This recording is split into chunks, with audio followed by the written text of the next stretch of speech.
Hey everyone. Before we dive into today's story, don't forget to hit that like button, subscribe, and drop a comment letting me know where you're watching from and what time it is there. It really helps YouTube recommend more stories like this one to you. Alright, let's jump right in. The second I noticed seat 17A was empty, mid-flight, mid-air, I felt something tighten in my chest. I know what you're thinking. People get up all the time. They go to the bathroom, stretch, whatever. But trust me, this wasn't like that. I was working the red-eye from JFK to Reykjavik, and I'd already served that guy his drink less than 20 minutes before. Middle-aged salt and pepper hair, black windbreaker. Quiet, polite. He'd asked for a ginger ale, no ice. I remember it because he barely looked me in the eye, but when he did, I don't know, there was something sad behind it. Now he was gone. Seatbelt unbuckled, tray table up. No sign of movement in the aisles. Just gone. I radioed to the other flight attendants, and Marta was working the back galley and Dev was up front. Neither had seen him walk past. The bathrooms? Empty. Checked twice, I even double-checked the manifest. 17A, boarding confirmed. No seat switch, I looked again. That seat wasn't just empty, it felt wrong. The headrest was untouched. Like no one had ever sat there. The ginger ale can was gone too. I don't scare easy. I've handled turbulence, sick passengers, even an emergency landing in Atlanta once. But this made the hair on my arms stand up. The weirdest part? The passenger in 17B, a teenage girl, swore she'd never seen anyone there. Said the seat had been empty since takeoff. We're trained to handle every scenario. Unruly passengers, medical emergencies, even hijackings. But there's no manual for when someone just vanishes mid-air. Captain Arlo let me quietly come up to the cockpit while Dev and Marta walked the aisles again. I didn't want to startle the other passengers. Most were asleep anyway, but my heart was pounding like a drum. Could he have moved to an empty seat somewhere else? Arlo asked, scanning the seat map. No, I said. We're fully booked. And Marta would have noticed him moving. He looked at me, then back at the altimeter. We'll do a full sweep before landing. I nodded, but I couldn't shake the feeling in my gut. When I returned to the cabin, something else was off. Not just the missing man. The air felt thicker, like pressure before a thunderstorm. My ears popped even though we hadn't changed altitude. And the teenage girl in 17B, she wouldn't look at me. She was hugging herself, curled toward the window like she was trying to make herself small. I waited until the cabin lights dimmed and most people were dozing before I approached her again. Hey, I said softly, I just need to ask one more thing. Are you sure you didn't see anyone next to you earlier? She didn't answer right away. Her voice, when it came, was a whisper. He was there, but not like a person. My skin went cold. I crouched beside her. What do you mean? She swallowed, eyes darting down the aisle. I looked at him a couple times, and it was like my brain slid off. Like I couldn't focus on his face. And every time the lights flickered, I swear, he'd be looking right at me. But his eyes weren't right. I tried to stay calm. Maybe she was having a panic attack. Maybe she'd taken something, but then she said, when you gave him the drink, I saw him take it, but I never saw him drink it, and now it's gone. I didn't know what to say. She clutched the armrest, knuckles white. Don't leave me alone here. That was the moment I stopped thinking this was a case of a missing passenger. This was something else. Back in the galley, Marta was pale. There's something wrong with the emergency hatch, she whispered. The handle, it's got scratches, like someone tried to open it. My stomach dropped. Cabin pressure's fine, I said automatically, but I could feel it too. That tight buzzing pressure in my skull. Something was wrong with the air, and then Dev came sprinting down the aisle. You have to see this, he said. He led me to row 33. Window seat, a man in a hoodie, dead asleep. Except he wasn't asleep. His eyes were open, glassy. And when I touched his wrist, no pulse. No one around him had noticed. Marta called the captain, who diverted us for an emergency landing in Iceland. I don't know how we got through the final hour. Everyone stayed eerily calm, like whatever was on the plane had blanketed them in fog. I kept checking over my shoulder. I swear I saw someone standing by seat 17A again. But when I blinked, it was empty. After we landed, paramedics boarded immediately, the man in row 33 gone. Just like that. No body, The teenage girl in 17B refused to leave the plane. She was sobbing, screaming. Said he was still there.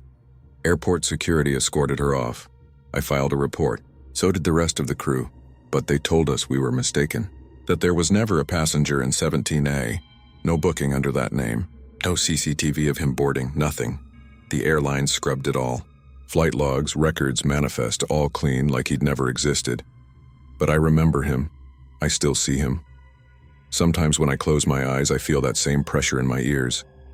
That buzzing, like the cabin's about to decompress, like he's standing behind me. It's been 3 months since that flight. I've tried to convince myself it didn't happen, that I was overworked, sleep-deprived, that maybe I hallucinated the whole thing. But then the letter came, no return address, no name, just a neatly folded piece of paper inside. Don't fly at night. He waits above the clouds, no signature, just a flight number written in pencil at the bottom. Fell 1986. That was our flight. I tried ignoring it. Burned the letter. Even switched routes. I started doing only domestic flights, short, crowded daytime hops. But I still felt it. That weird pressure in the cabin sometimes, like my ears needed to pop but wouldn't. And the shadows, always just outside my peripheral vision, in the galley, in the bathroom mirror, by seat 17A, even when that row wasn't on the aircraft. I asked the company to take me off the schedule. They offered a counselor. I didn't go. What would I even say? Hi, yeah, I think a man vanished mid-air and now something follows me across time zones. I finally tracked down Dev. He quit the week after the incident. Refused to talk at first, but after enough texts, he agreed to meet. We sat in his car in a dark Walmart parking lot. Windows fogged up from the cold. He lit a cigarette with a shaky hand. I see him sometimes, he said without looking at me, in dreams, except I'm awake. Like I blink and he's sitting across from me. And then he's gone. I didn't ask who. I already knew. Dev took a long drag. There's a name for it, he muttered. This thing. It's happened before. Look up Flight 237, 1978. I went home and Googled it. A domestic flight from Chicago to Denver. A man vanished from his seat. Cabin pressure changed without warning. Another passenger died mid-air. No body recovered. I found scanned PDFs of archived FAA reports, and buried in one was a handwritten note from a flight attendant. He doesn't board. He appears. Only when the sky is quiet. He takes someone, and then he disappears again. I kept seeing 17A on seat maps even when it wasn't real. That's not metaphorical. I mean literally. I'd pull up a flight manifest and there it would be. 17A, no name, no meal selection, no miles, no record. Once I clicked it and my browser froze. When it came back, my session had timed out and all open tabs were closed. I reported it to the airline. IT brushed it off. Glitch, they said, but I knew better. I started dreaming of the cabin. Not a memory, like a place. The lights are always flickering. The windows are black even in daylight. And that seat, 17A, always empty, always waiting. I finally called Marta. She didn't pick up. I found out a week later that she died in a freak car accident. Alone. No witnesses. The weird part? She was found gripping a ginger ale can. No ice. I should have stopped there. I should have. But something pulled me back. I needed closure. Or maybe I needed proof I wasn't crazy. So I booked a flight. A red-eye. Same route. JFK to Reykjavik. Same flight number, FL 1986. I didn't tell anyone. I got to the gate early. I scanned every single boarding passenger. Took mental notes. Older man in row 2, young couple in 12, teen with headphones in 16B. No one in 17A. We took off.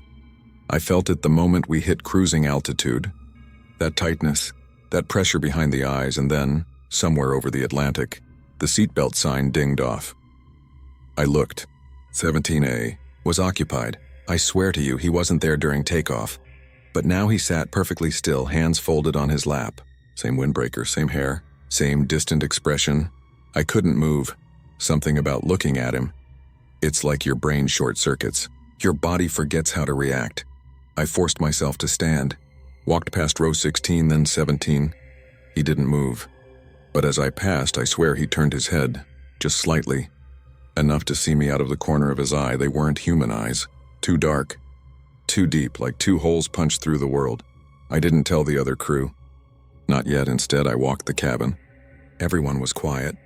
Some sleeping, others watching movies. No one noticed him. I went into the lavatory and locked the door.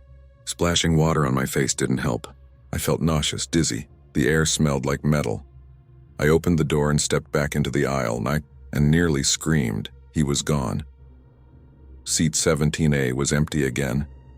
But now, someone else was gone too. The teenage boy in 16B. I turned in a circle. No one had seen anything. I couldn't breathe. My chest was tight. It felt like the cabin was shrinking. I ran to the cockpit and told the captain. He looked up the manifest. The boy was listed, but the security footage from boarding didn't show him. His seat was empty in the recording. The captain pulled the footage frame by frame.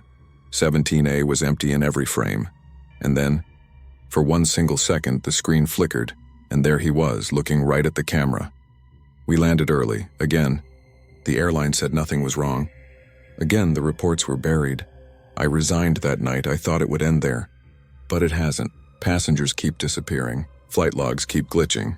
And a week ago, I got another envelope. This time it was a photo, a blurry cabin shot. Row 17. He was there again. Same seat, same eyes. But this time I was in the row behind him, looking straight at the camera. Now I don't sleep. I can't.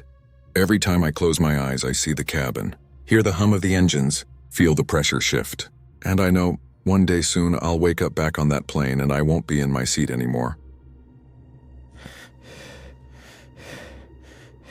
I first heard the screaming halfway over the Pacific, muffled, wet, and coming from beneath my feet. At first, I thought it was a baby. But no infant cries like that. It was deeper, ragged, like a grown person in agony. I was standing by the aft galley restocking water bottles when it started. It lasted maybe 4 seconds. Then silence. I froze. Looked at Marta. She'd gone pale too. You heard it?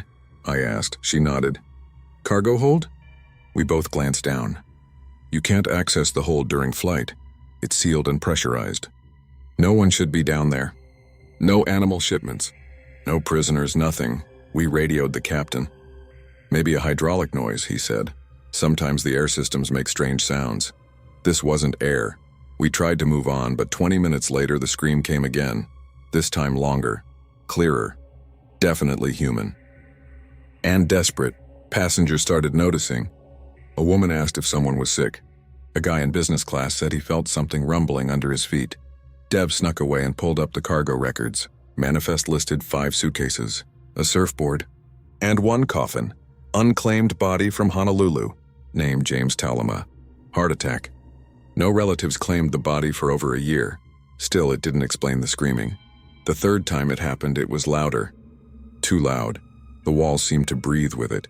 The lights flickered and then, a metal bang, like something slamming up against the floor from below. People screamed. One guy stood up, tried to rush the cockpit. Captain called for turbulence protocol. Belts on, lights down. No movement, but we were all thinking the same thing. There was something alive in that hold. We landed in Tokyo with a medical team waiting. They pulled everything from the cargo bay, but nothing was out of place. Except the coffin, it was shattered. From the inside, the body was still there, but its fingernails were torn off. The inside lid had deep gouges, now, like someone had been clawing to get out. One of the ground crew fainted. We were grounded for hours, interrogated, drug tested. Flight recorders pulled. They found no anomalies. And the tape from the cargo bay's audio sensor? Nothing but static. Right over the screams. I left that airline 3 weeks later, but sometimes on a long flight when the engines quiet down, I swear I can still hear it, that low, breathless scream from somewhere far below. It should have ended after that flight. But the screaming didn't stop. Not for me. I kept flying, short hauls mostly. Domestic runs, nothing over 5 hours. But every time the plane hit cruising altitude, I'd get that feeling again. A weight in my chest, like something buried beneath the floor. I told myself it was stress, leftover fear, trauma. But then I flew to Phoenix on a 737, no cargo hold beneath the cabin. And I still heard it, a low choking sound, like someone trying to scream through dirt. I started researching. Late nights, coffee-fueled, forums, crew chat rooms. Reddit threads so deep and twisted they didn't feel like fiction anymore. Turns out, Flight 709 from Honolulu to Tokyo wasn't the first. There was a case in 1993, a transatlantic flight grounded in Frankfurt because of unidentified human vocalizations from the undercarriage. No explanation ever given. Cargo records sealed. In 2011, a pilot on a private charter went missing mid-flight. Plane landed on autopilot. Only thing found on board was a broken crate in the cargo hold, labeled deceased repatriation, no body. I thought it was urban legend stuff until someone messaged me directly. Her name was Lexi, former Delta crew. She'd found one of my posts, anonymous, cryptic, but apparently too close to her own experience. She asked to meet in person, said she wouldn't talk over the phone. I flew to Portland on my day off. We met in a greasy little diner off the highway. She looked older than her 30-something years, eyes sunken, nervous fingers. She ordered tea and stared at the table for a long time before speaking. "You opened it, didn't you?" she asked. I blinked. "Opened what?" She didn't look up. The idea of it? That it could still be alive. That's all it takes. Once you believe it, it finds you. Lexi told me about her flight in 2017, a red-eye, one coffin in the hold, screaming halfway across the Pacific. When they landed, the body was missing. Just dust left in the crate. She had dreams afterward. Always the same. She's walking the aisle, everyone asleep. And then she hears scratching from below. A voice gasping, "Let me out." It's so dark. It's so cold. She quit flying within a month. Said she started hearing it in other places, elevators, basements, parking garages. "I don't think it's just one body," she whispered. "I think it's something that lives in transit. Something that hitches rides, inside them." My throat went dry. "You think it's still out there?" She finally looked at me. "No, I think it's on you now." I started hearing it at home. First night, the pipes, moaning, then the vents. Once it came from under my bed, a dry, dragging breath. I moved apartments. Switched airlines. Got rid of anything that reminded me of flying. Didn't help, because then the dreams started, not just sounds, visions. I was trapped in a cargo hold, pitch black, surrounded by locked crates. Something thumping from the inside, and the smell, wet earth and rot. I could feel the floor vibrating with movement, like something was crawling beneath the metal looking for a way up. I went back to Dev. He'd heard it too. "It's like, every time you try to forget, it gets louder," he said. "You think it needs a body? Nah, it needs an audience. It feeds off attention." He said he tried ignoring it once, buried himself in music, noise-canceling headphones, therapy. Didn't matter. "The sound broke through. It wants you to remember," he said. "Wants you to think about it. 'Cause that's the only way it keeps moving. From flight to flight, from person to person. I started avoiding planes altogether, took a job as a barista, walked to work. No travel, no luggage, no elevators, 6 months clean, and then I got the package. No return address. Postmark smeared. Inside a cheap little voice recorder, I hit play, screaming, muffled, metal groaning. And then clear as day on my own voice, from that night, saying, "Do you hear that? That's not hydraulics. That's someone alive down there." I dropped it because I never said that out loud. The next day I found luggage on my doorstep. Mine. The old crew bag I'd tossed months ago, zipper open. Inside a ginger ale can. No ice, and beneath it, a death certificate. Name, James Tolama. Date of death, June 3rd, 2021. Cause, asphyxiation inside sealed coffin. There was a note taped to the back. It wasn't a heart attack. He woke up and no one heard him. Now he wants you to. I write this now from a motel. Lights on, ears ringing because I hear it again, that dry, scratchy breath. Not below me now, but inside the walls. Closer. I don't know what it wants. I don't know how to make it stop, but if you ever hear something screaming from the cargo hold, don't ignore it. Don't rationalize it. Don't pretend it's not real. Because the more you deny it, the closer it gets. I noticed him before we even pushed back from the gate. Seat 3A pressed rigid against the window, staring straight ahead. And not once. Did he blink? I'm not being dramatic. I mean, literally didn't blink. I thought maybe it was a medical thing, like prosthetics or glassy eyes. But I checked again mid-flight during drink service, and he was still locked in that same position. Mouth tight, hands folded, eyes wide open. There's a kind of stillness you learn to watch for when you work the skies. It's not fear. It's not sleep. It's something that doesn't belong up here. The other passengers in business class acted like he wasn't even there. And that was the first thing that felt off. Usually someone would have whispered or nudged their partner like, "Hey, that guy's weird, right?" But no one acknowledged him. I leaned in during meal service and said, "Beef or chicken, sir?" He didn't move, didn't flinch, didn't even breathe as far as I could tell. I glanced at his tray table. It was already down. A black leather wallet sat on it, not open. No ID visible. I tried again, gently tapping the seat back. Nothing. I told Marta, who worked the galley. She peeked through the curtain, looked at me and whispered, "He's asleep with his eyes open." It happens, except his pupils were tracking, he was awake. And watching, we hit turbulence. Pretty rough. People jolted, overhead bins rattled. A woman 2 rows up actually screamed when her coffee spilled, but not 3A. He didn't flinch. Just kept staring, not at me, not at the window. At something only he could see. I checked the manifest again. 3A was assigned. Passenger name, Daniel Cross, age 42. Ticket purchased last minute with a platinum card. But I noticed something strange. The emergency contact listed. Also Daniel Cross had same address, same birth date, as if he was his own emergency contact. Halfway through descent, something happened. I was walking past when I saw it. A single tear running down his cheek. Just one, he hadn't moved. Not even a twitch. But the tear slid slowly down his cheek like his face was frozen, and then he whispered, so quietly I barely heard it, "Don't let me get off." We landed. Smooth. I stayed in the galley to help with exit procedures, and when I finally turned to check on him, 3A was gone, not a trace, no jacket, no wallet, no bag, no one saw him leave. There were only 6 rows in business, I would have noticed. Security combed the jet bridge. Flight log said he boarded, but the airport security footage didn't show him entering the plane. Or leaving it, just nothing. The seat was cold when I touched it. A week later, I got a message on my work tablet. No sender, just a photo, a grainy image from an old black and white security feed, same seat, same posture, same face. Dated June 3rd, 2004. I looked up the flight number. It was the same route, same seat. That flight had an emergency landing because a passenger in 3A had a heart attack and died midair. Name? Daniel Cross. I didn't sleep for days after that flight. I kept seeing his eyes, wide, unblinking, haunted. That single tear cutting down his cheek. The way he whispered, "Don't let me get off." It wasn't just fear. It was something else. Like he was trapped. Like that seat was holding him hostage. I thought maybe it was trauma. That I'd imagined some of it. Stress and altitude do weird things to your brain. But then the photo came, black and white, grainy, seat 3A.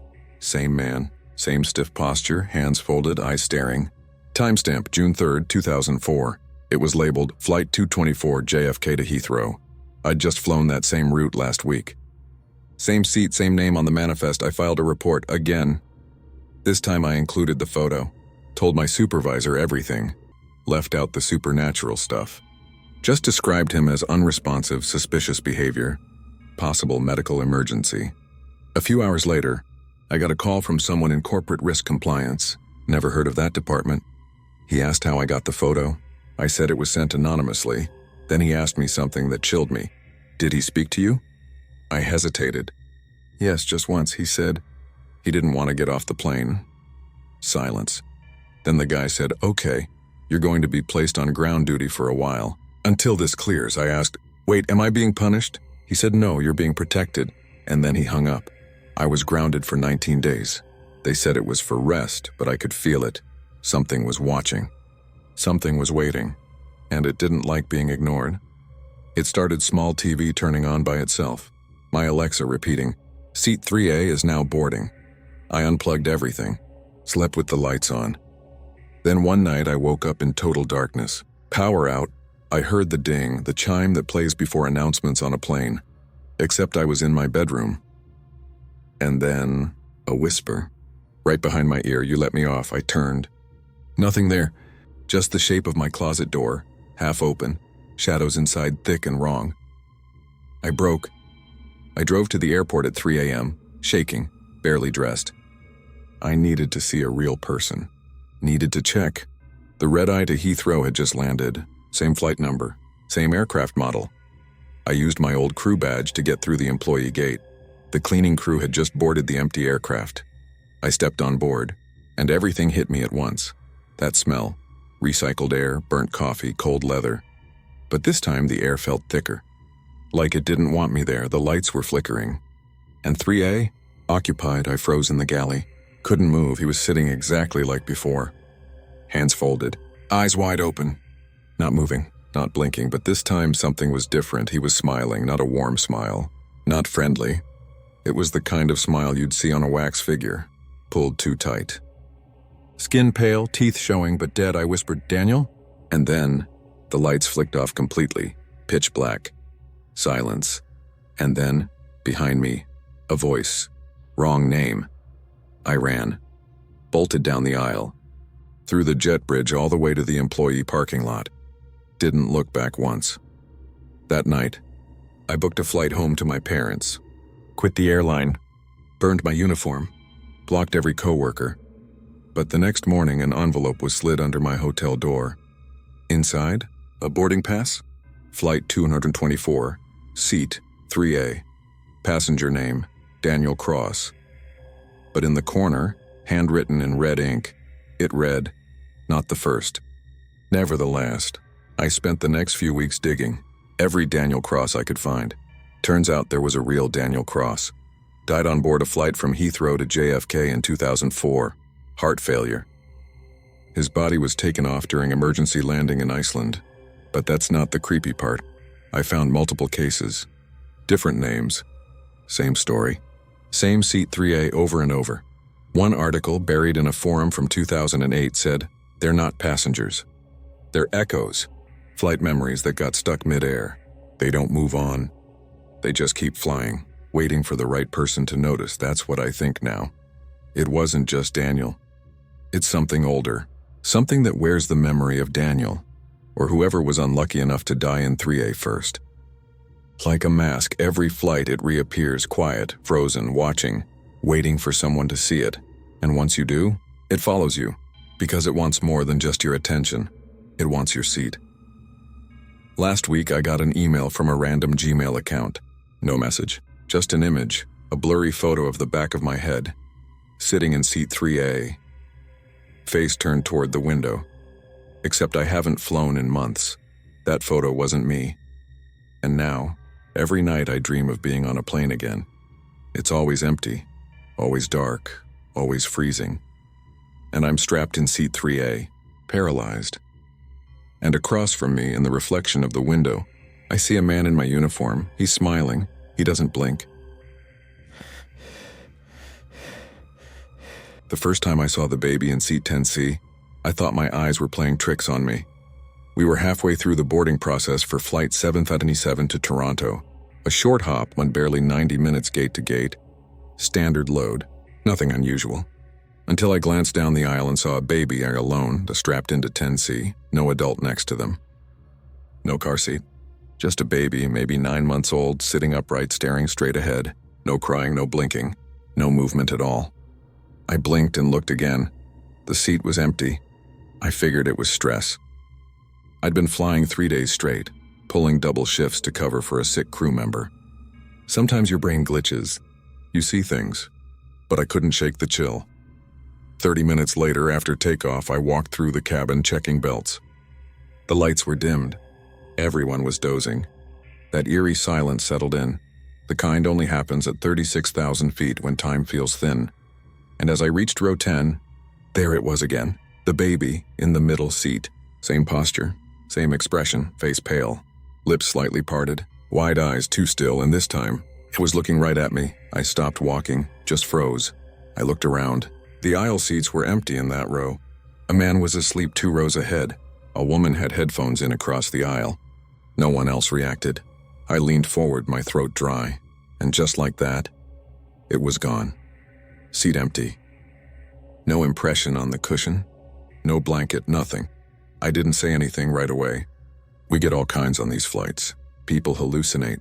Sleepwalkers. Hypoxia, especially if you're dehydrated. But something about it felt wrong. It wasn't just what I saw, it was what I felt. Like the air got heavier around row 10. Like static electricity just behind my eyes, I couldn't shake it. And the weirdest part? That row wasn't booked. Our manifest showed seats 10A, B, and C as empty. But when I double-checked the seating chart on my tablet, 10C showed as occupied. Passenger name: unknown meal, NA baggage, NA ticket, manually entered. My stomach dropped. We don't do manual entries anymore. I flagged Marta, the lead on the flight. "Hey," I said, keeping my voice low, "can you check something weird for me?" "Row 10, she squinted. "Thought that row was empty." I showed her the tablet. She frowned. "That's not possible," she said. "That's a ghost booking. Sometimes the system glitches and populates data from previous flights." "Previous flights?" "Yeah, like old manifests. Usually when someone dies on board or gets bumped last minute." "It's rare," I stared at the screen. "And what if it's a kid?" Marta looked up sharply. "What did you see?" I hesitated. She must have read my face. "I'll handle service," she said. "You sit down a minute." I didn't sit. I walked the cabin 3 more times that night. I kept telling myself I was being paranoid, but each pass, I felt drawn to that seat, like something in that row was waiting. And every time I passed, the overhead light above it flickered, and just once, like a breath held and released, passengers were none the wiser. After landing, I pulled the flight log from the archived tablet before they could wipe it. The seat data. 10C, I wasn't imagining it. The passenger history listed unaccompanied infant. Booking date: October 17th, 2016. Flight 777, same as ours. Status: deceased in flight. I felt ice slide down my spine. I couldn't stop thinking about it. So I did something I shouldn't have. I pulled the FAA report from the archives. Internal access. Not public. There was only a single incident report on file.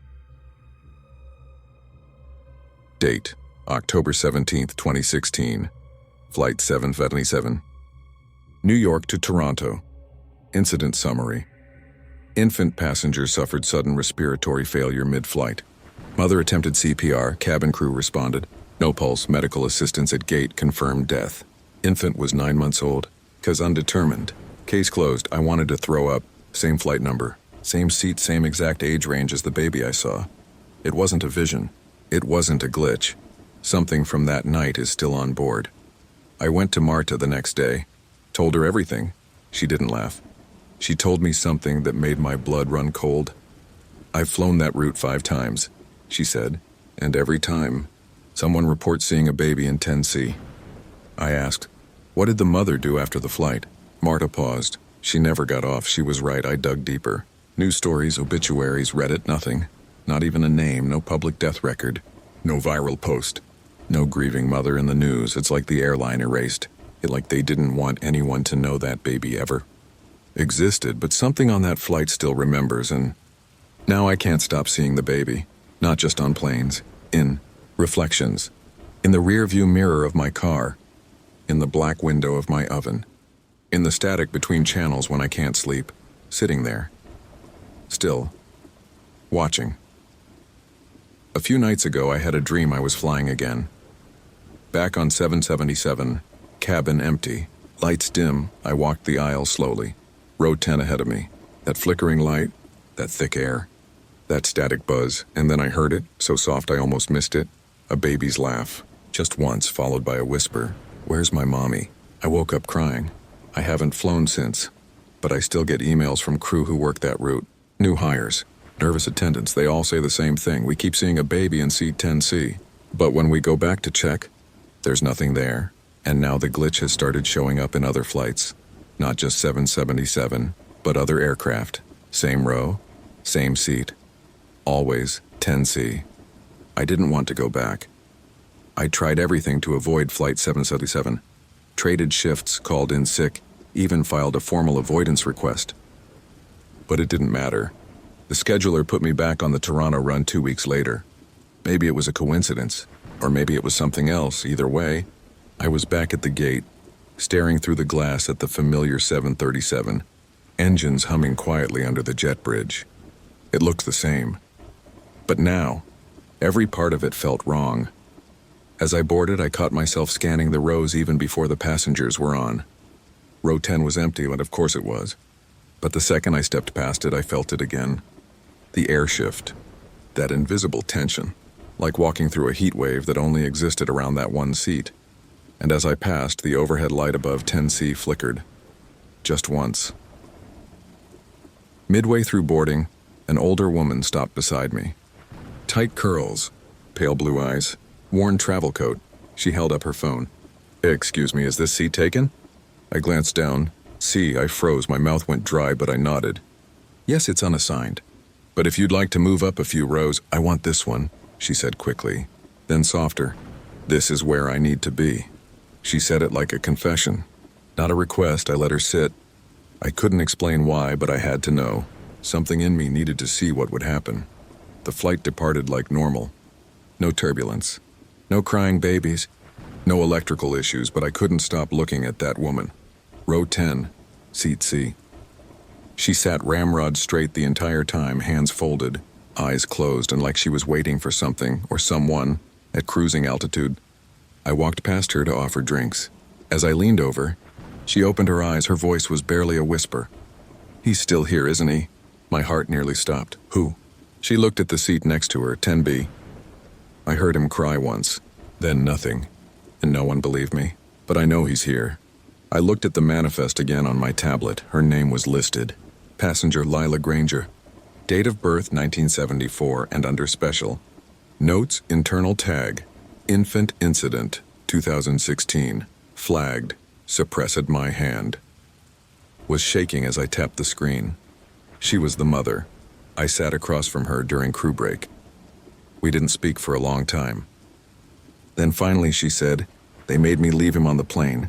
Said I couldn't carry the body through customs. Like he was a suitcase. Like he wasn't mine anymore." Her voice cracked. "They told me they'd file the paperwork, handle the transfer. But he never arrived at the funeral home. No record. No ashes. Nothing. Like he vanished." I asked her if she'd seen him since. She looked me dead in the eyes. Every time I closed my eyes. I asked the captain for a word. I showed him the manifest glitch. The ghost seat. Lila Granger's flagged tag. The suppressed death record. He didn't even blink, just said, "This happens sometimes." I stared at him. "What does?" He hesitated, then said, "There are places in the sky where time folds in on itself. Not officially. Not in books, but we all know. Seats get marked. Cabins get worn thin. Memories get stuck like gum under the tray table. You're not crazy. You just noticed." After landing, Lila stayed behind while the cabin emptied. She sat still, staring at the seat beside her. She whispered something under her breath. Then she turned to me. "Thank you for letting me sit here." Her eyes were glassy. I just wanted him to hear my voice again. Watched her step off the plane. But here's the thing, I checked the deboarding list. There were 82 passengers on board. Only 81 exited. I ran down the jet bridge. Checked the gate. Searched the terminal. Lila Granger was gone, no footage. No record, no custom scan. No one matching her description. The manifest still showed her name. But under status it now read, "Closed." Back on the plane, I checked seat 10C. On the cushion was a small white sock. Infant-sized, folded perfectly. I didn't tell anyone. I slipped it into my pocket. But that night in my hotel room, I heard it again. That baby's laugh. Soft. Quick. And then, "Where's my mommy?" It's been a month. Flight 777 is now considered bad luck by most of the crew. No one likes working it. Too many glitches.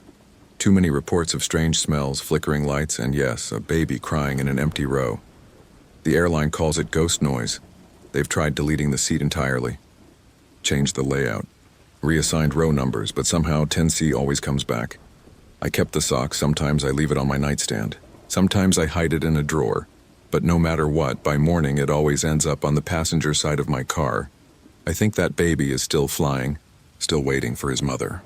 For peace, or maybe for someone else to finally stay with him when the plane lands. The other day I heard a new flight attendant whispering to another, "Hey, did you see a baby in row 10? I could have sworn I saw one during takeoff. I didn't say anything, I just walked past 10C again. And for the first time I saw something that broke me. 2 seats filled. a woman with a child in her lap, him holding her sleeve, her whispering softly to him. When I blinked, they were gone. Maybe they finally found each other.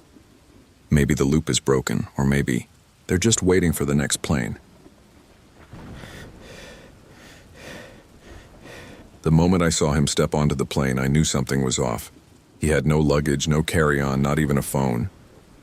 Just a boarding pass clenched tight in both hands, like he was afraid it might disappear. It was a late-night red-eye from Denver to Seattle. Flight 1109, half full.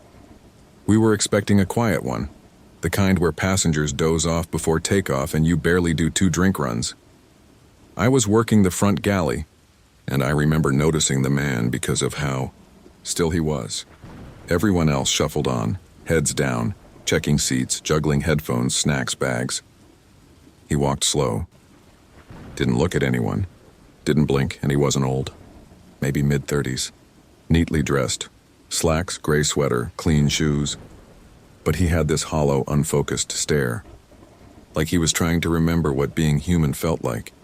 He sat in 7D, the aisle seat. No one next to him. I greeted him like I do everyone. Evening. Welcome aboard. He looked up at me for just a second, and I swear something moved behind his eyes. Like a flicker, a shimmer. Too fast to process, but just wrong. He didn't smile. Didn't nod. Just said, "Thank you for keeping the door open." Then he sat down and buckled in. I didn't know what to say. The other crew joked that he was probably a weirdo tech guy, maybe on the spectrum. We get all kinds on flights, but I couldn't shake the way he spoke. "Thank you for keeping the door open." We pushed back and took off into clear skies. Everything ran smooth until about an hour in. That's when things got weird. First, the intercom crackled, mid-announcement. Like a voice came through, not the captain, not any of us. Just a quick murmur, nobody reacted. Passengers kept their eyes on their screens or shut. But I looked down the aisle and saw that the man in 7D had his head turned. He was staring directly at the speaker above him, like he was listening. Then Marta came to me with a question about catering inventory, standard stuff. And as we stood in the galley, I asked, "You saw the guy in 7D, right?" She made a face. "Yeah, creepy eyes. Didn't blink at me once, why?" "Did he bring anything on board?" She blinked. "No, not even a jacket." I pulled up the manifest on my tablet. Passenger name, Emery Reese, seat 7D. Checked baggage, none frequent flyer, not listed ticket. Source, manual entry, override. Why do we keep getting these weird manual bookings? I muttered. Marta shrugged. Someone in corporate messing up again. But we both knew something felt off. About 30 minutes before descent, I did my usual walkthrough, offering water and checking seatbelts. D was empty. I stopped cold. I looked down the aisle. Checked the lavatories. He wasn't in the restroom. No one had seen him move. I even radioed the cockpit. Passenger 7D unaccounted for. Did you see anyone walk forward? Negative. We were 32,000 feet in the air. There's nowhere to go. I crouched, checked under the seat, thinking maybe he dropped low or had a medical issue. Nothing. Just that same boarding pass, folded perfectly, on the seat. And underneath it, scratched into the metal of the tray latch, were the words, "Don't close the door." We landed, obviously. Emergency protocol. Police were called. Everyone was asked for statements. Passenger count 87 boarded. 87 seated on takeoff, but only 86 exited. Gate cameras were checked. No footage of Emery Reese boarding. No ID under that name in the system. The ticket came from a closed staff account that hadn't been active since 2015. I asked the officers, could he have gotten off without being seen? One of them looked at me for a long second, then said, if he did. He didn't go through our doors that night. I dreamed of the galley, but it was darker, older, worn out like something abandoned. And I could hear someone pacing behind the cockpit wall, even though there was no one in there. Heavy, deliberate footsteps. When I woke up, I had a single notification on my phone. No app, no sender, just one message. You saw him. That means he can follow you now. For the next week, it was small things. Doors creaking open behind me. The overhead bin above row 7 popping open on its own. A faint knocking on the inside of the lavatory door when no one was inside. I told Marta. She went quiet. then showed me a note she'd found while cleaning out the rear galley cart. "You forgot to check under the seat." I started doing research, digging through crew message boards, private forums, even weird old aviation blogs. Turns out, 7D isn't just any seat, it's a dead zone. Dozens of cases, unexplained passenger disappearances, emergency landings, strange technical faults, all linked to that one seat. It shows up on different aircraft. Different routes, but always the same story. Someone boards with no luggage, no ID, no real name. And always they disappear mid-flight, and every time, they leave something behind, a warning, or a message, or a name that no one recognizes. Until the next flight, I started pulling manifests from old routes. I found Emery Reese listed on 3 separate flights over the last 15 years. All different airlines, all different aircraft. Same seat, 7D, same result. Vanished before landing. So I made a decision. I booked myself on flight 1109 again. Same route, same aircraft. Same night, this time as a passenger I chose seat 7C, right next to his, and I waited. I boarded flight 1109 again. Same route, same aircraft, same late-night slot, with only one goal. Find out what really happens to the man in 7D. I hadn't told anyone. Not Marta, not my crew friends, not even the scheduler. I'd bought the ticket anonymously using a gift card and selected seat 7C right next to his. The plan was simple. If he showed up, I'd stay awake the entire flight. I'd watch him. I wouldn't blink. I wouldn't move. This time, he wouldn't disappear without someone seeing it happen. When I stepped onto the plane, I felt it again. The shift. Like the air near row 7 was subtly colder, a pressure drop localized to that one section of the cabin. It didn't make sense, but I felt it. I reached row 7 and sat down. Seat 7D was empty. Of course it was. Boarding was just starting. I waited. One by one, the others filed in. Backpacks, headphones, blankets, babies. Flight attendants doing their cheerful routine. And then, just before the door closed, he stepped on. Same man. Same clothes. Same blank, unfocused stare. Holding a folded boarding pass. Nothing else. He didn't look at anyone as he walked until he saw me. He paused. Just a flicker. Half a second of eye contact. And then he sat down beside me in 7D. I didn't speak. Neither did he. We sat in silence as the plane backed out from the gate. The flight crew gave the safety demo. The plane taxied, lifted. Still, nothing. No words, no movement. He didn't reach for a drink. Didn't look out the window. Didn't even blink. But as we leveled off at cruising altitude, he slowly unfolded his boarding pass and held it in his lap. It was blank. I finally spoke. "You've been on this flight before." He didn't respond. 3 times by my count. You boarded with no ID, no bags, no trace. Nothing. Then he turned to me just slightly and whispered, "You saw me." That's how it starts. My breath caught in my throat. "Who are you?" He tilted his head. "It's not who. It's where." I blinked. "What?" He stared straight ahead again. "There are doors up here. In the sky. Places thin enough for things to pass through. But once you open one, something else always walks in." I looked down. His hands were twitching. Barely. Like he was fighting to stay still. I glanced at the tray table latch. Scratched into the metal again. Fresh this time. Keep the door open. That's when the lights flickered, just once. But sharp. The kind of flicker that feels intentional. Passengers murmured. A few looked up, mildly concerned. But everything returned to normal, except for the humming. A low, steady frequency, like pressure building in your inner ear. I looked around. No one else seemed to hear it. But the man in 7D, he was humming along, perfectly in tune. I pressed the call button. A flight attendant I didn't recognize came over. Blonde, young, too cheerful. "Can I help you?" I leaned in. "I need to speak to Marta. She's lead on this flight." She blinked. "There's no Marta on this crew." I felt the bottom of my stomach drop. I had flown this route for years. Marta was always on it. I checked the seat map on the in-flight screen. There was no row 7. I turned to him. "What did you do?" He didn't answer. But then, finally, he looked at me again, eyes dead. Voice flat. "I never existed." "Not really. Not in the places you think matter. But I remember every time someone notices, every time someone stares too long. As soon as you do, I I'm real enough to stay. He leaned closer. I couldn't breathe. And someone has to take my seat. I stood up. Fast. Too fast. The aisle felt longer than it should have, like the plane had stretched midair. I stumbled toward the front, but every passenger I passed stared down at their tray tables. No one looked up. No one moved. I reached the front galley and yanked open the crew jump seat curtain. Empty. No crew, just darkness behind the curtain.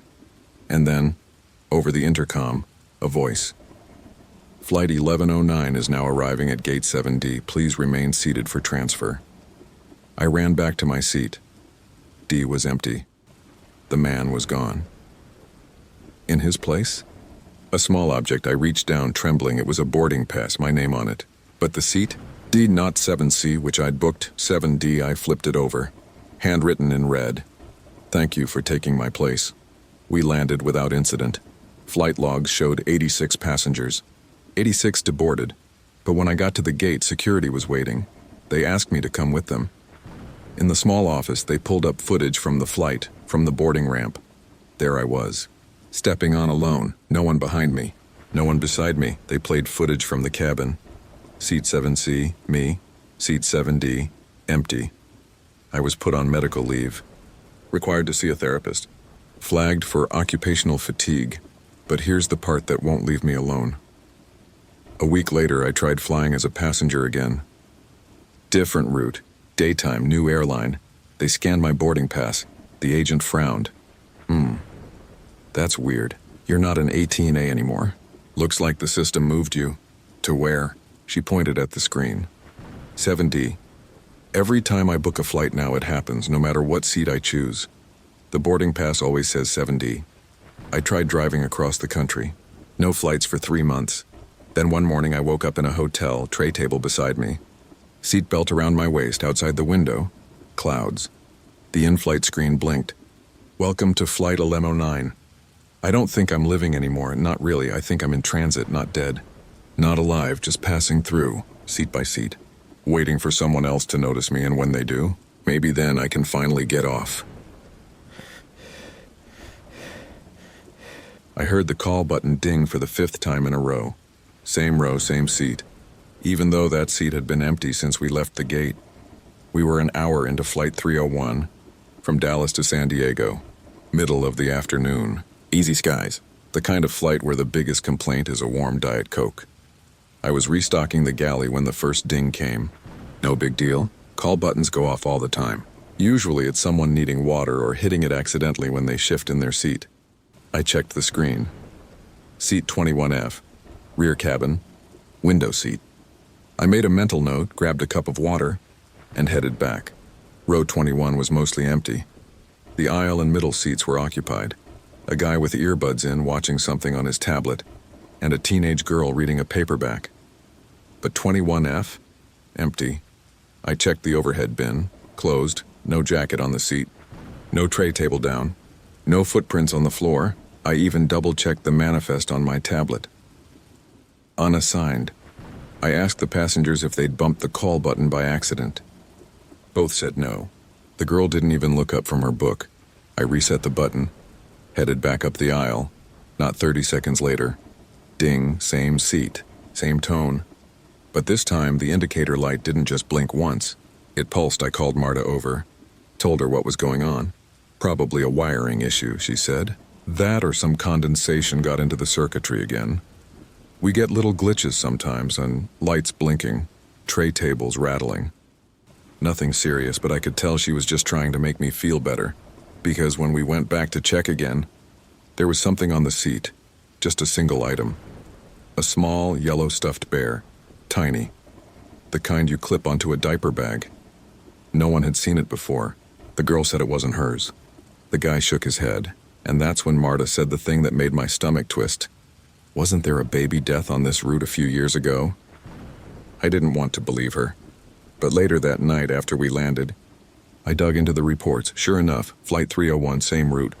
4 years ago, emergency landing due to a sudden infant death. No foul play, no viral news coverage.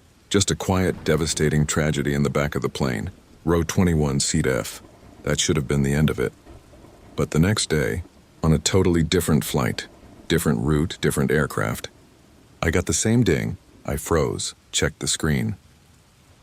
F. That's when I realized something is still in that seat. It started happening more often. Any time I worked a plane with a 21F, the button would eventually light up, always during the quietest part of the flight, always when no one was watching. And each time, the object left behind got stranger. Once it was a baby sock. Another time, a plastic pacifier and snapped in half. The worst was a crumpled airline boarding pass dated March 2019, the exact day of the infant's death. Passenger name, Baby F, lap child. No last name. Just F. I finally brought it to Marta. She didn't brush it off this time, she just looked tired. Some seats remember, she said. I've heard stories. You don't get this job more than 5 years without running into one. Something tragic happens, and if it's sudden enough, if it's full of enough pain, it sticks, not the body, not the person, just the moment. She reached into her locker and handed me something, a tiny notepad, battered and stained. Inside were handwritten notes, all sightings, strange reports, experiences from other crew. I flipped through it. There, on page 17, F, Pacific routes, crying heard from empty seat. Ding every 58 mins. Bear appears. One FA reported being called Mama by voice over PA. Nobody in cockpit had pressed the mic. I started to lose sleep. I dreaded flights with Ro. One, I started hearing things. Small whimpers in the rear galley. Tiny hands brushing against the jump seat curtain. The sound of breathing when no one else was back there. Once during descent, I swear I heard the word help whispered into my ear. High-pitched, small, desperate. 2 weeks ago, I was alone during final walkthrough before landing. I stopped beside row 21, and this time, there was someone in 21F, not an adult, not a ghostly mist or floating shadow, just a child-sized shape sitting upright, wrapped in a too big hoodie. I couldn't see the face, couldn't move, it just sat there totally still, and then the call button lit up. Ding soft, not mechanical, almost like a voice imitating the sound. I blinked, and the seat was empty again. I've tried to tell myself it's fatigue, altitude sickness, grief, burnout, but yesterday, something happened that I can't rationalize. I was off duty. Grocery shopping, earthbound, no plane, no uniform. As I reached for a box of cereal, I noticed something tucked behind it. A folded boarding pass, row 21F, and on the back, in shaky handwriting, "You haven't answered. Why won't you come?" I didn't fly for 6 days. Every time I checked my schedule and saw a flight with row 21, I traded it. I didn't care if it was to Fargo or Fiji. If the plane had a 21F, I was out. But this thing, whatever it was, didn't need a boarding pass. The boarding pass I found behind the cereal box. It's still in my coat pocket. I tried burning it. It showed up again 2 days later, tucked inside my crew lanyard. That's when I realized it wants something, and it isn't going away until I give it what it's owed. My return flight was an accident, a last-minute substitution. Someone called out sick and dispatch reassigned me. I didn't check the seat layout until we were already boarding. I scanned the manifest, row 21, seat F, occupied. Name, infant, Hunter, LAP. Status, final entry logged in 2019. Tag, reassigned, flagged for internal. That's when the light flicked above my jump seat. One soft blink, like a pulse. We took off without issues. Clear weather, normal crew, friendly passengers. But as soon as we hit cruising altitude, I heard it again. Not the call button, a giggle, from the rear of the cabin. Tiny, innocent, completely out of place. Marta was in the front, no babies on this flight. I stepped into the aisle and walked slowly toward the back. As I passed row 21, I didn't dare look at 21F. But I felt it, like passing under cold breath. Then the PA crackled. "Shh, Mama. Shh." The mic was off. No one was touching it. The captain confirmed. We didn't say anything. I sat in the galley, heart pounding, trying to piece it all together. Marta walked in behind me. She looked pale. She handed me something. A folded crew incident report from 2019. The final flight of that infant, the one who died in 21F. It had been quietly archived. Suppressed, cause of death, neglect, unreported medical distress. Crew member on duty during the row. Me. I stared at the paper until the words blurred. I didn't remember the flight, didn't remember the child. But I looked up the date, and I remembered the turbulence. That sudden, violent drop. Everyone was panicking. We were strapped in. That's when the baby must have stopped breathing. No one noticed. Not the mother, not the passengers, not me. I wanted to throw up. I'd missed it. That was the day I earned the haunting. Back in the cabin, I walked the aisle again. When I reached row 21, 21F was still empty. But now there was something sitting on the seat tray. A folded onesie, light blue, tiny, embroidered with the word loved. I couldn't take it anymore.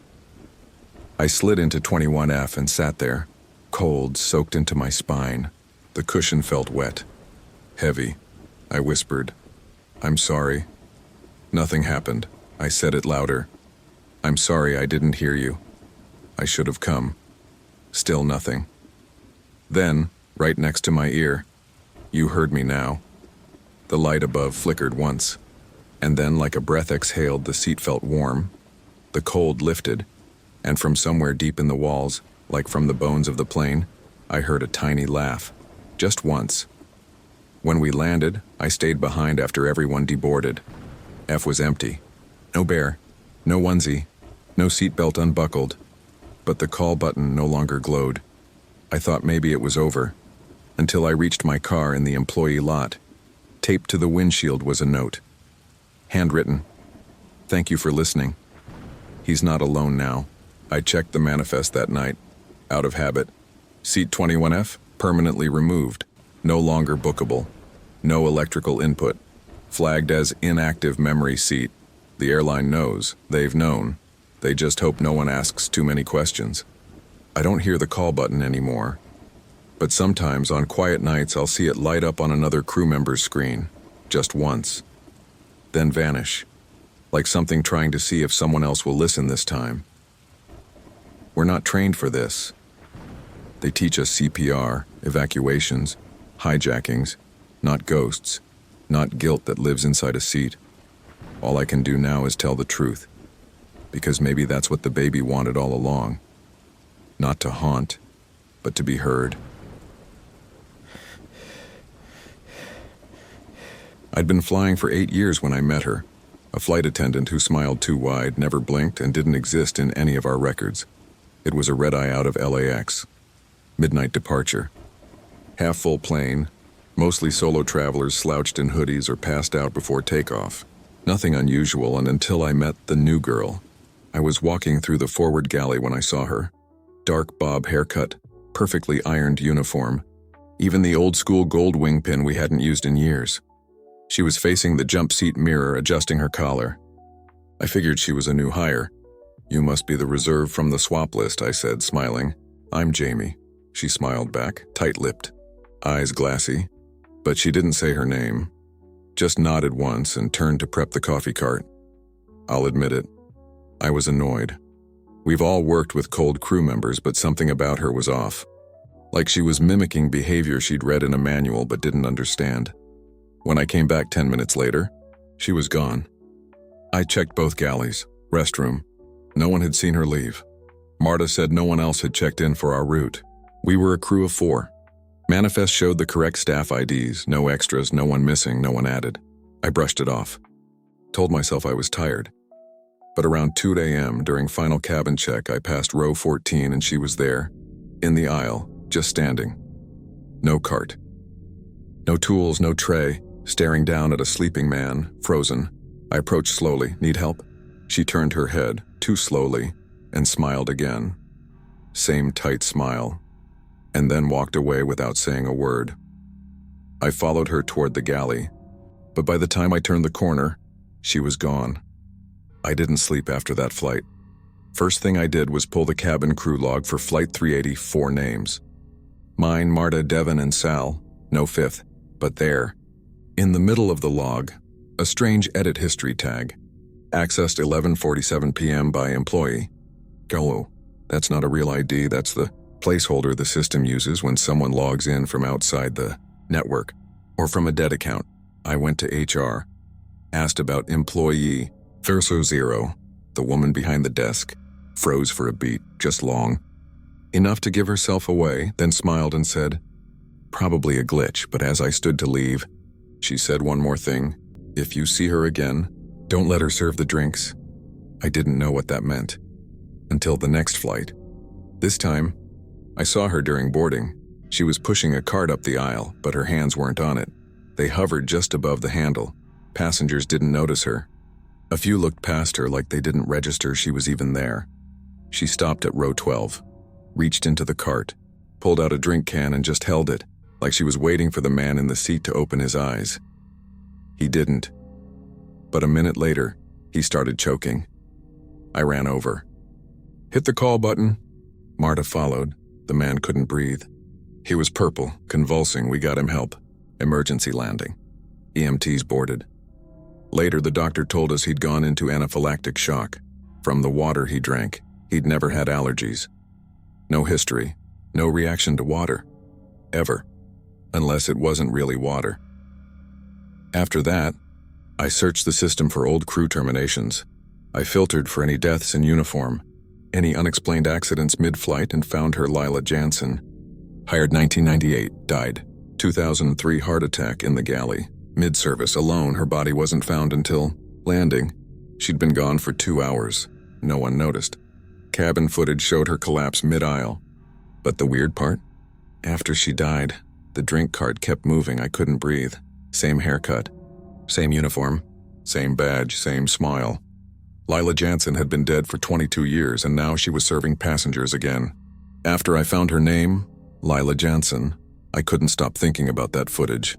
The way she dropped in the aisle. Quiet. Sudden. The other crew members walked past. One even stepped over her. No one noticed. No one checked. No one said a word. And still, somehow, the drink cart kept rolling. As if she never left. I started pulling old reports. Lila had been working a red-eye to Minneapolis. Small plane. 44 passengers. She was senior crew, worked the back galley alone. They found her after landing, face down by the lavs. Cart parked perfectly beside her, water spilled on the floor, eyes wide open. No one claimed responsibility. The airline ruled it natural causes, but one note in the internal log caught my eye. Last passenger reported being offered expired juice. Confused, claimed the FA who served them was shaking and silent, described her as pale, cold. That passenger had been sitting in row 14, the exact row I saw her standing in on my flight. I was starting to believe something no rational mind should, that Lila was still working. Still walking the aisles, still serving, and maybe still angry that no one noticed she was gone. My next flight was uneventful, until cruising altitude. I saw her again, same uniform, same stiff posture, but this time, something was different. She was staring straight at me, from across the aisle. No cart, no tray, just her hands at her sides, trembling. Passengers didn't see her, didn't react. But I did. She turned and walked toward the galley. I followed her. Quiet, fast. I pushed past the curtain, empty. Except for a single cold drink can sitting in the middle of the floor. No label, just one word, scratched into the metal. Notice. Back home, I couldn't sleep. Every time I closed my eyes, I heard wheels rolling across linoleum, the faint clink of plastic cups, and then a voice right behind my ear. "Would you like something to drink?" It escalated from there. Lights flickering only in the galleys I worked, old carts jamming when I touched them, then rolling smoothly for everyone else. Passengers asking, "Was that your coworker who came by earlier?" when no one else had served them. One child asked, "Why was the lady with the white eyes offering me soup?" "We don't serve soup." I called Marta, told her everything. She didn't laugh, didn't call me crazy. She just whispered, I've seen her too. I think she's stuck.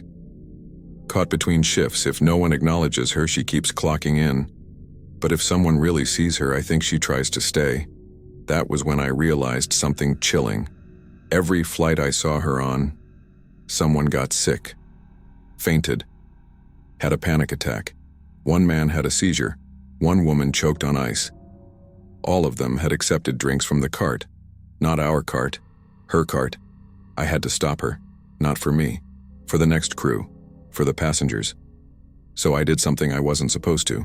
I requested to work Flight 1185, the same route where Lila died 22 years ago. Same flight number, same aircraft model. I didn't tell anyone why. I made sure to be assigned to rear galley, alone, just like she was. We pushed back at 11:58 p. M passenger load light, clouds thick, air smooth. At cruising altitude, I saw the lights flicker in the rear galley. Twice. And then she was there, standing at the curtain, head tilted, mouth tight, hands twitching. I stepped forward. She didn't move. I said it, the thing no one else had ever said to her. Lila, I know who you are. She blinked. Once. That was the first time I saw her do it. And then, something in her broke. Her knees buckled, her eyes filled with something that wasn't quite tears, more like a shimmer, like light bending. She opened her mouth. No sound came out, just a quiet breath. And then she stepped backward, into the galley curtain, and vanished. When we landed, I checked the jump seat log. Someone had added a note. Not me, not Marta. Just 2 words. Clocked out. Since that night, I haven't seen her. The carts no longer move on their own. No mystery drinks, no flickering galley lights. Just silence, just routine. The way it should be. But I still keep her name tag. I found it under the sink in the galley after that flight. Polished brass, old design. Lila. I wear it inside my jacket pocket now, like a reminder, to see people, even when they're quiet, even when they're fading, even when no one else looks, because in this job, in the sky, being forgotten is the same as being dead. He was calm when he stood up. That's what still gets me. He didn't scream, didn't struggle. He just walked to the emergency exit like he'd done it 100 times at Ica, and reached for the handle. This was Flight 2293, Phoenix to Portland. Afternoon run, packed flight, no turbulence, no alcohol service due to turbulence warnings. And yet, everything had been fine, until that moment. We were cruising at 35,000 feet when I saw him. 22B, middle-aged man, glasses, polo shirt. He'd been reading quietly, didn't even stand out during boarding, until he stood up and calmly walked to the right overwing exit. You need to understand, most passengers who try to open the door mid-flight are in distress. Panic attacks, mental breaks, screaming about snakes, bombs, demons, you name it. But this man, I'll call him Nathan, looked serene, peaceful, like he wanted to leave. He gripped the handle with both hands and began to pull. The cabin erupted. Screams, chaos. I bolted toward him. But what chilled me most was the look on his face. He smiled. We tackled him. It took 2 of us. He didn't fight. He just kept whispering, "It's not a door. It's a bridge." He told me to cross. We zip-tied his hands and got him into the jump seat. I remember asking him, "Who told you that?" And he looked right into my eyes and said, "The man in the window." I assumed he meant hallucinations. Maybe a psychotic episode. But when we landed, things got weirder. Airport security took him, calm as ever. But as they walked him away, Nathan turned around and said to me, just loud enough for me to hear, "You'll see him too. Row 22, window seat, next flight." That night I couldn't sleep. It wasn't just what he said. It was how he said it, like he hadn't lost his mind, like he was sure. I told Marta and a few of the crew. We laughed it off in gallows humor. But then I got my next assignment, Flight 2294, Portland to Phoenix. Return route, same aircraft, same seat map, and guess what? Row 22F and window seat 1 was assigned. Mid-flight, I kept checking on him. Young guy. Late 20s, quiet, headphones on. Totally normal. But as I walked past the row, something made me stop. Because the window was dark. Pitch black. That's not how it works. Even when you're above the clouds, you see light, reflections, the soft curve of the earth below. Something, but this window, it was like looking into a void. And then I looked closer and saw a reflection that didn't belong to anyone in the row. It wasn't the passenger. Wasn't mine, it was a smiling man, eyes too wide, hands pressed to the glass like he was on the outside. I blinked and it was gone. F was normal again. The guy watching a movie, window bright, but the feeling stayed. That weird static pressure in my ears, that itch in the air. Back in the galley, I sat with Marta, told her what I'd seen. She went quiet for a long time, then said, "This is going to sound insane, but in 2011, I worked a flight where a man vanished from his seat. No one saw him leave. Just disappeared. Left a note in the seat pocket. I asked, what did it say? She swallowed. He said he saw a man in the window, and the man was calling him across.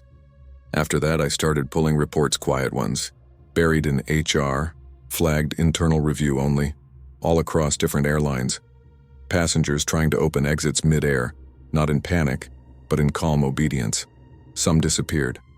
Some were stopped. All of them said the same thing. They saw someone outside the plane, smiling, calling, waiting, and that someone always appears in the window seat of row 22. I requested to work flight 2293 again, the same flight where Nathan had tried to open the door. I didn't care if it made me sound crazy. I needed to know if the man in the window was real. Needed to know if it was just oxygen deprivation, sleep debt, or something worse. Truth. But I didn't tell anyone my real reason. Not Marta, not the captain. Just told scheduling I was more comfortable with that aircraft model. Then I did something I probably shouldn't have. I manually assigned myself to seat 22F during deadhead window seat, the same one Nathan said he saw him in. I spent the day before the flight researching decompression trauma, hypoxia symptoms, religious delusions, anything that could explain what I'd seen, what I might see again, but none of it prepared me for what happened. We took off at 11:40 p.m., full cabin, quiet passengers, midnight descent through clouds. From the moment we passed 20,000 feet, I felt it, the pressure. It wasn't physical, not like popping ears. It was emotional, internal, like I was being watched from the inside out. I turned toward the window. Just clouds, black sky, moonlight, and then slowly, the reflection changed. At first I thought it was my own face, but it wasn't. It was smiling, and my mouth hadn't moved. The face in the window was pressed close to the glass, eyes stretched too wide, lips pulled up like someone forcing a grin too hard, too long. His hands were on the outside, pressed against the window like it was the thin layer between two worlds. I blinked. He didn't. And then, I swear to you, and his mouth moved, but I didn't hear a voice. I felt it. In my spine, a vibration, like a whisper that bypassed my ears and went straight to the bones. You see me now, I wanted to scream. Wanted to call Marta. Wanted to unbuckle and run to the galley, but I couldn't move. My hands were frozen on the armrests, and the smiling man whispered again, "This is not a window. It's a mirror." Everything went quiet, the kind of silence that feels like it's waiting for you to breathe first. And then, I watched him turn his head toward the emergency. Exit, slow, patient. Like a ritual he'd done 1,000 times. Heard a click. The handle of the exit beside row 22 jiggled, but no one had touched it. The man in the window kept staring at me. Tell the next one, or take their place. The moment broke like static clearing. Cabin lights returned to normal. People shifted, coughed, laughed, and the man in the reflection? Gone, like he'd never been there.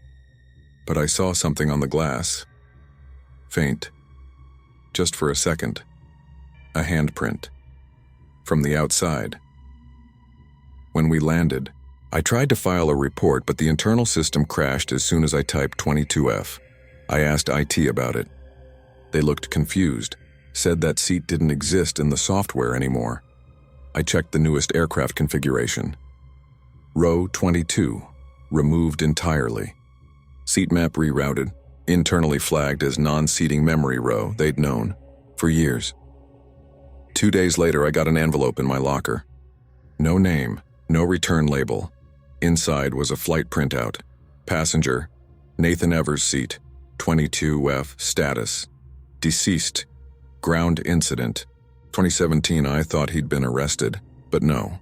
He'd walked off the plane that day, calm, then stepped in front of a truck in the arrivals loop, dead on impact. He never made it home. And the note in his pocket?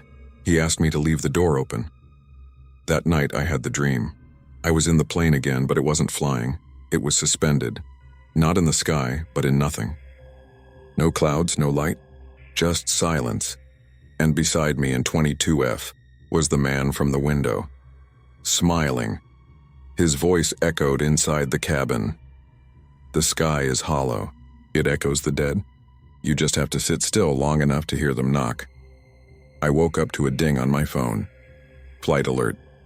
Next assignment, Flight 2293, Seat 22F. Assigned, but not to me, a woman named Layla. Cohen first-time flyer, I switched shifts. Called in sick, I couldn't watch it happen again. But I tracked the flight. Watched it on the app. Prayed for a safe landing. It arrived on time, except one passenger didn't deboard. 2F was empty. They found her boarding pass folded neatly on the seat, and on the window, a handprint. I don't fly anymore. But sometimes, when I sit near a window, in my house, a bus, a car, I look too long, and the reflection smiles back. Not my smile. His. I've learned to look away. But if you ever find yourself in row 22, window seat, and the night outside looks a little too still, don't look too long, and whatever you do, don't open the door. The first time I saw him board, I thought nothing of it. But the second time, 30 minutes later, same clothes, same seat, I knew something was deeply wrong. We were prepping Flight 842 overnight to Miami. Full load, 2 crying babies already echoing off the bulkhead, and I was half caffeinated. I remember watching a tall guy in a brown windbreaker board, headphones on, eyes low. Seat 18C totally normal, until he walked on again, same jacket, same headphones, same face. Seat 18C already occupied by him. At first I assumed it was a glitch, maybe twins, maybe a weird coincidence, but I walked down the aisle to check, trying to stay casual. And there they both were, one in 18C, one just sitting down in 18D, right beside him. Neither looked at each other. No nod. No reaction, as if they hadn't noticed. I turned to Marta. Did you see those 2 guys? Row 18? She barely glanced up.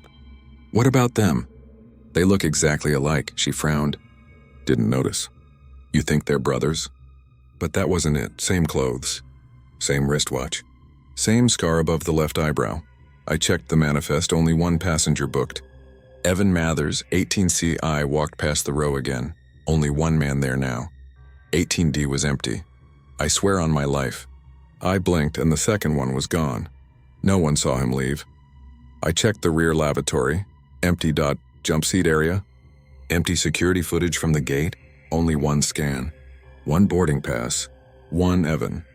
I didn't say anything for the rest of the flight, but when we landed, I stayed back and watched everyone exit. And as the crowd thinned, I spotted him, Evan. He gave me a nod, polite, tired, then walked off. But just before he passed the gate door, another Evan walked behind him. Same walk, same windbreaker, same everything. The first one didn't look back. The second one didn't exist on any list, and both disappeared into the terminal. I thought I was losing it until it happened again. 2 flights later, this time to Chicago, I saw her, a woman in a green hoodie, bright red curls, dragging a pink roller bag, seat 12A, boarded early. 15 minutes later, she boarded again, same outfit, same bag, same gate, sat down in 12B right beside herself. This time I didn't even hesitate.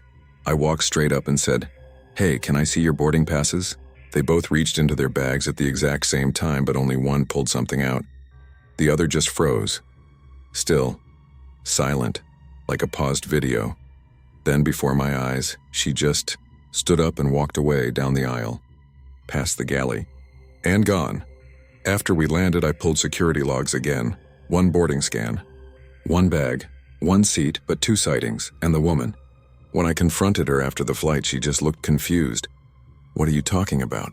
I've never flown before in my life. That's when I knew. This wasn't just déjà vu.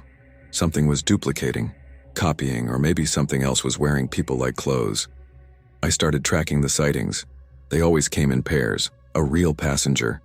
And a second version, not always exact. Sometimes the face was just a little too smooth, the smile a little too perfect, but always identical clothes, identical luggage, identical seat requests, and always, only one showed up on the manifest. And here's what's worse. Every flight where a double appears ends with a missing person report. Someone doesn't get off. I became obsessed. Every shift, every boarding, I scanned passengers like a bouncer at the gates of reality, watching for the little glitches. 2 perfect smiles, people boarding twice, matching coats, matching bags, matching eyes. The doubles were always subtle, always quiet, and never, ever seen leaving. After the 3rd incident, I submitted a report. Security dismissed it as manifest confusion. The airline issued a non-response. Discrepancies may occur during peak boarding. Thank you for your dedication. But then a package arrived in my locker, unmarked envelope. No return address. Inside was a flash drive, 1 file, security footage, from the flight I'd worked the night before. Timestamp, 11:27 p.m. Gate camera, wide shot of the jet bridge. Passenger in a red jacket boards. Seat 14A, a full minute later, same person, same jacket, same bag, same gate agent scan, but this time, they don't blink. The file ended abruptly. No audio. No follow-up. I tried playing it again. The footage had been erased. I confronted Marta. I told her everything, and I'll never forget what she said. You've seen them now. That means they've seen you. That night, I stayed in the terminal after my shift, watched a red-eye boarding from a far-off bench. Hoodie up, coffee cold in my hands row by row. Passengers filed on until I saw her again, the woman in the green hoodie. This time, she boarded 3 times, each version slightly more off than the last. One dragged her roller bag like it weighed nothing. One walked without blinking. One was smiling before the gate agent even spoke. I walked straight into the operations office, demanded answers. That's when a manager pulled me into a back hallway. Dimly, she lit, soundproofed. She closed the door and said, "We know, that was it, no denial." No explanation. I stared at her. You know? She nodded. Calm. They've always been part of the air. Most people don't see them. The ones who do, they either disappear or learn to shut up. This job attracts something that likes routines, loops, predictability. You fly the same route, wear the same uniform, smile the same smile, and eventually, something notices. I asked what they were. She didn't answer, just handed me a form. Non-disclosure and a new badge. It was mine, but the photo was wrong. My smile was wider. My eyes didn't look like mine. And behind me in the photo, there was another me, just barely out of frame. I didn't sign. I walked out, but I kept the badge. The next flight, I asked to sit in the cabin. Deadhead position, just to observe. I chose row 18, middle of the plane. As we hit cruising altitude, I saw him again. Evan Mathers. Same windbreaker. Except this time, there were 2 of him. Sitting side by side, talking, laughing, perfectly in sync. Except one thing. One was breathing, the other wasn't. I stood up, and that's when one of them turned to me and said, "Which one of us do you think is getting off?" I didn't answer. I couldn't. I sat back down and stared at the seatbelt light until landing. When we touched down, I stayed behind, watched everyone leave. Only one Evan walked out. But in the window reflection, 2. After that, things spiraled. I began losing time, waking up in crew rooms I didn't remember sleeping in, seeing security footage of myself on flights I hadn't worked. Passengers greeted me by name on flights I never boarded. Then came the final straw. I received a performance review email. Attached was a log of all my recent flights, but the dates were impossible, double booked, conflicting time zones. One leg showed me landing in Dallas the same hour I was clocked in at JFK. Impossible, unless there were 2 of me. I booked myself on a small regional flight, last minute, quiet, Minimal crew, and I sat in the very last row waiting, watching. I checked the passenger, manifest everything normal. Until halfway through the flight, I opened the bathroom mirror and saw my own face already looking back at me, smiling as if I had opened the door first. The reflection whispered, "It's your turn now. You flew too long. You saw too much. Go rest." I locked myself in the lab for 10 minutes. When I came out, someone was sitting in my seat, wearing my uniform, talking to Marta, smiling like me. But it wasn't me. I didn't get off the flight. I slipped out through the service stairwell. No badge, no scan, no camera. I left everything behind. Now I don't fly, I don't even drive far from home. But sometimes I see someone at the grocery store or on a bus. They smile a little too much, wear something too familiar, and I wonder, did someone see me board twice? Is that version still flying? There was no flight listed on the departure board. No boarding call. No gate change. But the plane was there. Lights on, jet bridge connected, cabin humming like it was waiting for someone to notice. It was supposed to be my day off. I'd stopped by the airport to drop something off. Marta had left her ID badge in my car. I wasn't even in uniform, but something felt wrong. The concourse was too quiet for a Wednesday afternoon.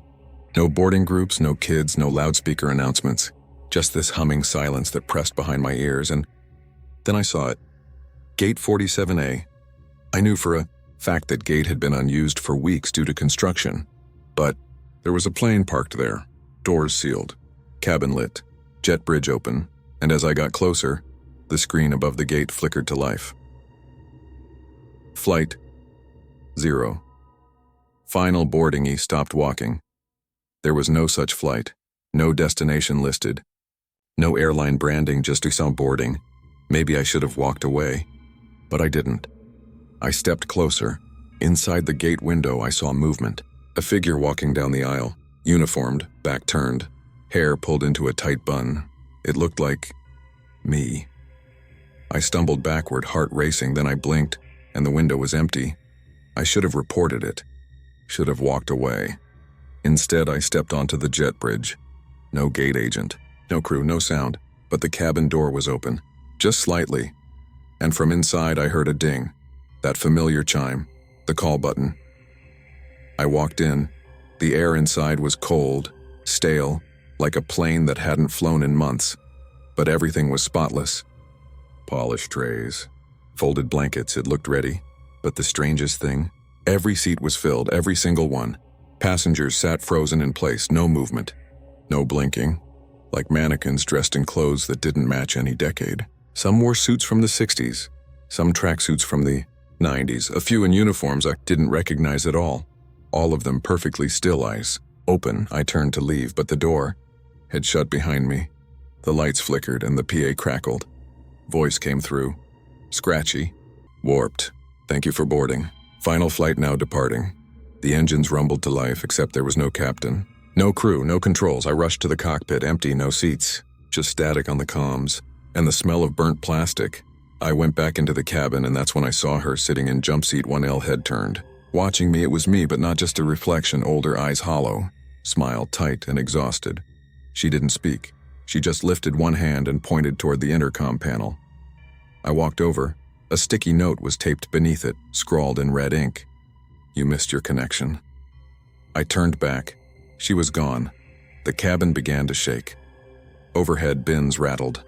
The lights dimmed to red, and the passengers, still frozen, only now they were all facing forward, staring at the bulkhead, like something was coming down the aisle. The cabin was dead silent except for the low whine of pressure building, like the plane was accelerating without moving. All the passengers were still seated, unmoving, heads now perfectly upright facing the cockpit door, every one of their faces slack, eyes open, fixed on something I couldn't see. I crept down the aisle. As I passed row 9, I saw it. Every passenger had a boarding pass in their lap. Each one read, "Flight Solar." Destination, final leg status, unresolved, and under the name. My name over and over. I stopped at row 12. A child sat there, maybe 6 years old.